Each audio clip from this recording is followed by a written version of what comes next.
चलिए अब खबरों को देखते हैं विस्तार से। फेथ बिल्डर के ठिकानों पर आयकर विभाग की कार्रवाई भोपाल में अभी भी जारी है। 12 ठिकानों पर यह कार्रवाई चल रही है। छापे की कार्रवाई में बेनामी संपत्ति का खुलासा हुआ। छापे में क्रिकेट स्टेडियम समेत 100 से ज्यादा संपत्तियों की जानकारी। आयकर विभाग की टीम प्रॉपर्टी की सही कीमत का आकलन करने लगी। आईपीएस अफसर के ये रिश्तेदार हैं फेथ बिल्डर के मालिक।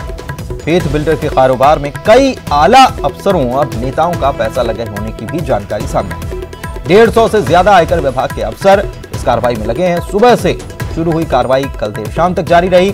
रातीबढ़ में क्रिकेट स्टेडियम की भी जानकारी मिल गई। क्रिकेट अकादमी इनके द्वारा संचालित की जाती है और कई आधुनिक सेवाओं से यह स्टेडियम लैस है।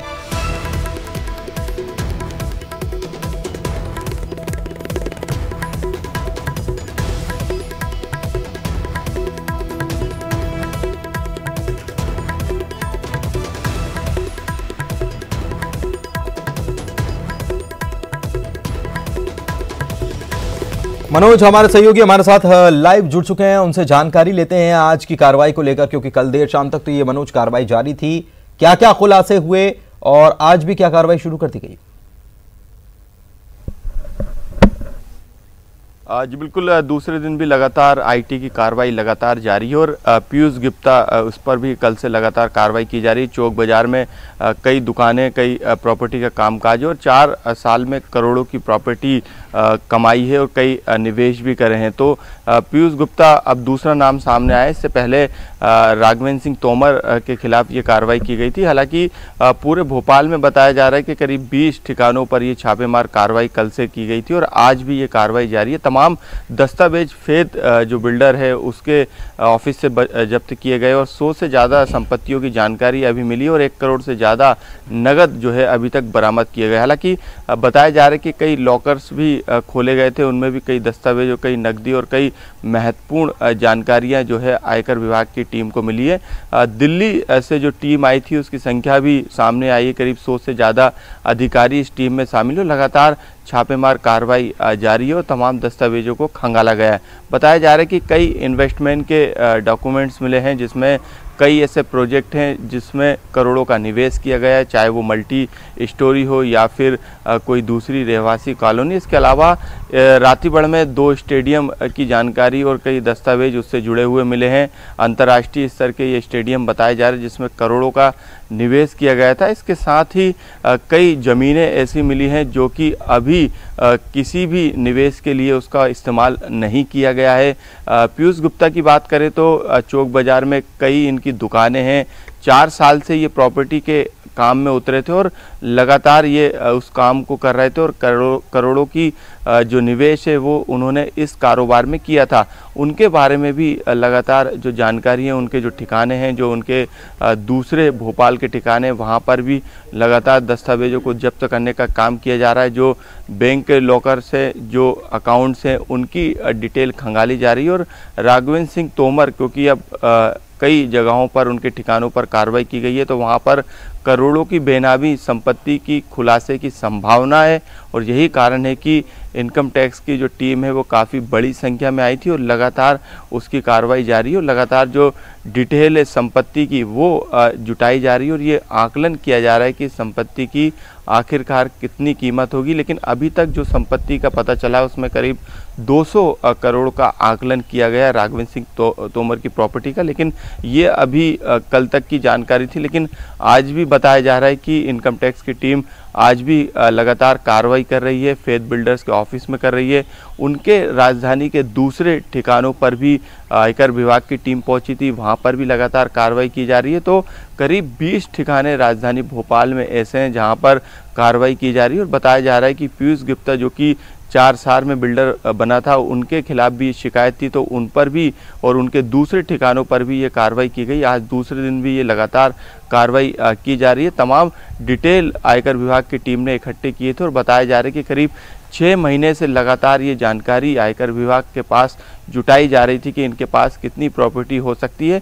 1000 करोड़ से ज़्यादा की काली कमाई का खुलासा होने की संभावना, आशंका है। हालांकि अभी आयकर विभाग की तरफ से किसी अधिकारी की बाइट नहीं आई है, उनकी तरफ से आधिकारिक पुष्टि तमाम संपत्तियों को लेकर नहीं हुई, लेकिन जो जानकारी निकलकर अभी तक आई है, फेथ बिल्डर के पास से 100 से ज़्यादा संपत्ति का खुलासा हुआ है, जिसमें कई कॉलोनी हैं, कई मल्टी स्टोरी हैं। इसके अलावा कई ज़मीन की दस्तावेज भी जो है मिले हैं, स्टेडियम की जानकारी मिली है। इसके अलावा कई ऐसे दूसरे कंपनी इस फर्म से जुड़ी हुई है जो कि दूसरे अलग अलग क्षेत्रों में काम करती हैं, उनके भी दस्तावेजों को जब्त करने का काम किया है, उनसे जानकारी जुटाने का काम किया है। तो करोड़ों की काली कमाई का खुलासा इस छापेमार कार्रवाई में हुआ है। लगातार दस्तावेजों का ये आकलन किया जा रहा है कि आखिरकार ये मामला आगे कितना बढ़ेगा। तो लगातार आज दूसरे दिन भी ये कार्रवाई जारी है। पुनीत,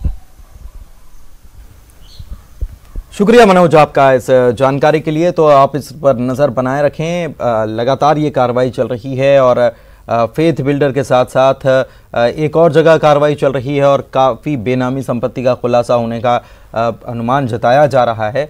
देखना होगा कि कितनी काली संपत्ति यहाँ पर उसका खुलासा होता है। आगे बढ़ते हैं। इंदौर चौथी बार स्वच्छता में नंबर 1 बना है। दिल्ली में पीएम के ऐलान के बाद पूरा इंदौर जश्न में डूब गया। इंदौर में आज 400 सफाई कर्मियों का सम्मान किया जाएगा।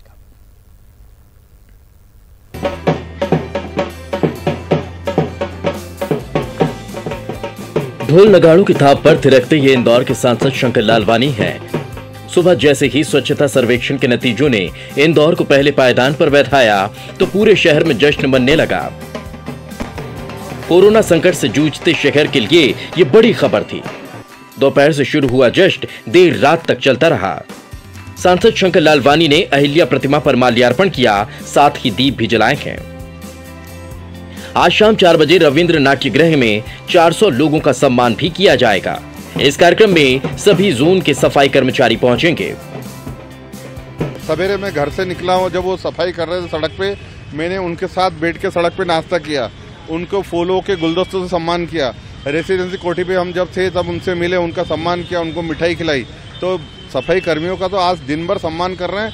और मैंने जैसे बताया कि सवेरे जब वो आएंगे तो हमारा शहर उनको उत्साहवर्धन करेगा, ताली बजाएगा, उनको मान सम्मान बढ़ाएगा, उसमें कोई कमी नहीं आएगी।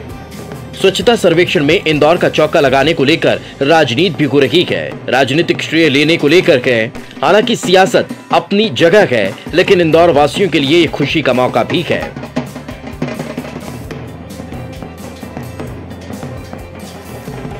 अरुण त्रिवेदी, न्यूज़ 18 इंदौर। और अरुण हमारे सहयोगी हमारे साथ है, इस वक्त फोन लाइन पे जुड़े हुए हैं, उनसे बात करते हैं। अरुण, आज सुबह से ही जश्न फिर से मनाया जा रहा, सफाई कर्मियों का सम्मान होगा। ये सांसद भी कह रहे थे कि सुबह जब निकलेंगे सफाई कर्मी वापस अपने काम पर तो लोग सम्मान करते हुए नजर आएंगे। ऐसी तस्वीरें दिख रही हैं क्या? बिल्कुल, देखिए, सांसद ने कहा था कि जब भी सफाई कर्मी आपके घर पहुंचे सुबह तो उनका फूल माला पहना के, उनको मिठाई खिलाकर उनका सम्मान करें, क्योंकि उन्हीं की वजह से इंदौर नंबर 1 आया है। चाहे कोरोना का काल हो, चाहे दूसरे संकट का समय हो, इन्होंने अपनी ड्यूटी बखूबी निभाई है और बिना छुट्टी के इन्होंने ड्यूटी की है और ईडी की बदौलत इंदौर नंबर 1 आया है। इसलिए सफाई कर्मियों का सम्मान होना चाहिए और इसीलिए सभी सफाई कर्मियों के सम्मान की बात कही थी। साथ ही आज रविंद्र नाट्य गृह में 400 सफाई कर्मियों का सम्मान शाम 4 बजे होगा, जिसमें पूर्व महापौर समेत सांसद और विधायक और अधिकारी शामिल रहेंगे। 400 जो सफाई कर्मी है, इनके पूरे शहर के प्रतिनिधि होंगे सफाई कर्मियों के, जिनको सम्मानित किया जाएगा। इसके अलावा शाम 6:30 बजे एक बड़ा कार्यक्रम यहाँ पर जो आदर्श रोड है, जहाँ टिकट पार्टी हुई थी, जो सबसे आदर्श रोड मानी जाती है इंदौर की, वहाँ पर एक बड़ा कार्यक्रम होगा। उसमें भी सफाई कर्मियों का सम्मान किया जाएगा। इस कार्यक्रम में सुमित्रा महाजन, कैलाश विजयवर्गीय शामिल होंगे। शुक्रिया आपका इस जानकारी।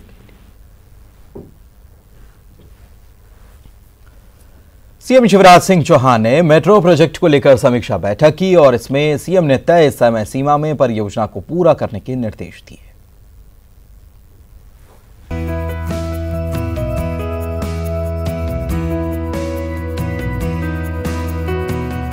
मध्य प्रदेश में मेट्रो प्रोजेक्ट को रफ्तार देने के लिए सीएम शिवराज सिंह चौहान ने अधिकारियों के साथ बैठक की। बैठक में सीएम ने नागपुर मेट्रो की स्टडी के निर्देश दिए, साथ ही परियोजना को तय समय में पूरा करने की बात कही है। मध्य प्रदेश में मेट्रो प्रोजेक्ट की बात करें तो मेट्रो प्रोजेक्ट को रफ्तार 14,442 करोड़ का है मेट्रो प्रोजेक्ट। भोपाल मेट्रो की लागत करीब 6,941.40 करोड़। इंदौर मेट्रो की लागत करीब 7,600 करोड़। भोपाल में एम्स से सुभाष नगर तक बनेगा मेट्रो। अगस्त 2023 तक का होगा भोपाल मेट्रो का काम। सुभाष नगर से करोन दिसंबर 2024 तक काम होगा पूरा। भदभदा चौराहे से रत्नागिरी तक मई 2024 में पूरा होगा काम। वहीं इंदौर में भी मेट्रो दौड़ेगी। यहां इंदौर में गांधीनगर से मुमताज बाग अगस्त 2023 तक बनने का लक्ष्य। मुमताज बाग से रेलवे स्टेशन तक का जुलाई 2024 तक बनने का लक्ष्य। गांधीनगर से रेलवे स्टेशन तक दिसंबर 2024 तक का बनेगा लक्ष्य। मेट्रो प्रोजेक्ट पर अब तक 138.58 करोड़ बजट खर्च हो चुका है। शरद श्रीवास्तव, न्यूज 18 भोपाल। ब्रेक के बाद आपका स्वागत है। भोपाल में रचना टावर प्रोजेक्ट को लेकर कल लॉटरी होनी है। विधानसभा के प्रोटेम स्पीकर रामेश्वर शर्मा ने इसकी जानकारी दी है। लॉटरी की प्रक्रिया ऑनलाइन सभी सदस्य देख पाएंगे और लॉटरी में मिले आवासों का 31 अगस्त तक आवंटन भी हो जाएगा। तो ये बड़ी खबर आपको बता रहे हैं कि भोपाल में रचना टावर प्रोजेक्ट को लेकर लॉटरी निकलने वाली है। 12 बजे से लॉटरी होगी। लॉटरी का सभी सदस्यों को जो है लिंक भेज दिया गया है। वो अपने घर पर बैठकर ऑनलाइन इसको देख सकते हैं और विधिवत लॉटरी होने के बाद 31 तारीख से सदस्यों को अलॉटमेंट और पोजीशन दिया जाएगा। इसके बाद अप्रैल और मई के बीच में सदस्यों को पोजीशन मिलने के बाद अनिवार्य रूप से रजिस्ट्री करानी होगी। और भोपाल से खबर आपको बता रहे हैं, ट्रिपल तलाक का मामला यहां सामने आया है। कोहे फिजा पुलिस ने मामला दर्ज कर लिया है। बेंगलुरु से व्हाट्सएप कॉल पर पति ने तलाक दे दिया। आरोपी पति का नाम हाफिज आलम अंसारी है। बेंगलुरु में होटल शेरटन ग्रैंड में ये जीएम है। महिला ने बेंगलुरु पुलिस से गुहार भी लगाई है। पुलिस ने उल्टा महिला पर ही केस दर्ज कर दिया।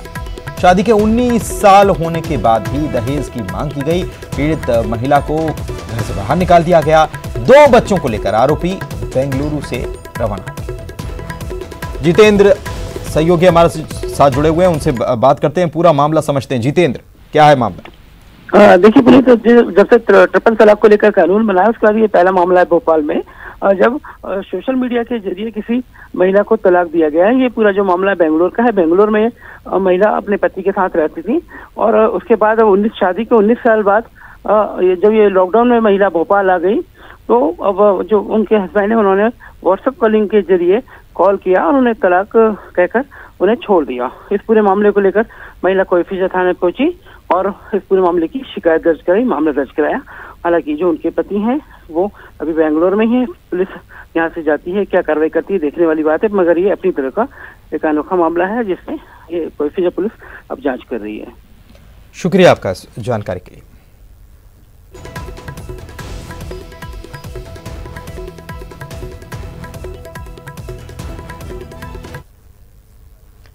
भोपाल में कल शाम से देर रात जमकर बारिश हुई। पूर्व केंद्रीय मंत्री उमा भारती ने बारिश का लुत्फ उठाया।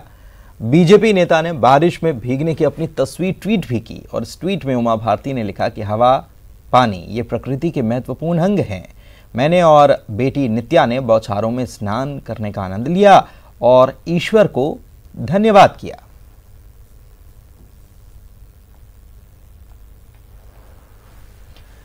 रतलाम के स्टेशन रोड पर दिल दहला देने वाला हादसा सामने आया। यहां पर तेज रफ्तार कार ने बाइक पर सवार 3 युवकों को रौंद दिया।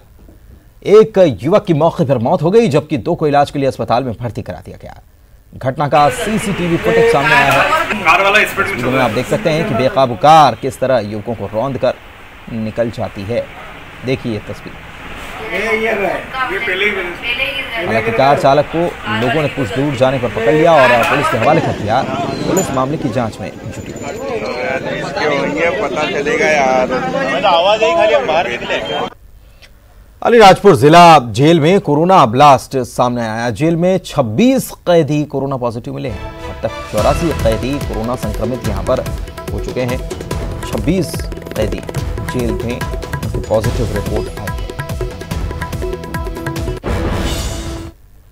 इंदौर से खबर बता दें, वेब सीरीज मामले में एकता कपूर को अंतरिम राहत मिली है। दायर याचिका पर हाईकोर्ट में सुनवाई दरअसल हुई थी।